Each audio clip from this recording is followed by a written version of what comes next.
श्री सच्चिदानंद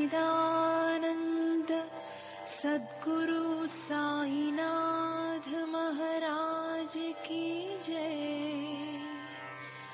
सद्गुरु श्री साईनाथुनि शरद बाबूजी की जय। సాయి వంటి దైవంబు లేడోయి లేడోయి, ప్రజలందరి నోట సాయి నామం పలకాలి, సర్వత్రా సాయి రూపం రంజిల్లాలి, ముజ్జగాలు సాయి మహిమతో ముప్పిరిగొనాలి.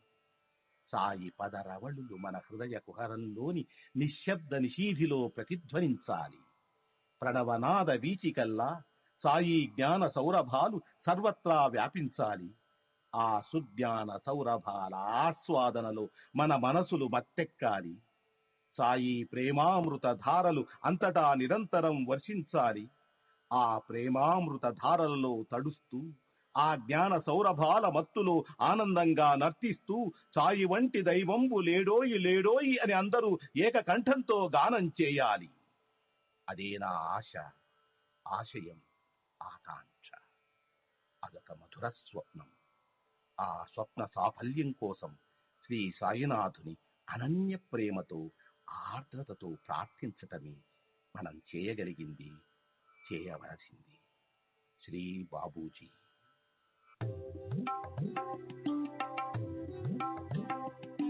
సాయి బాబా సాయి బాబా సాయి బాబా సాయి బాబా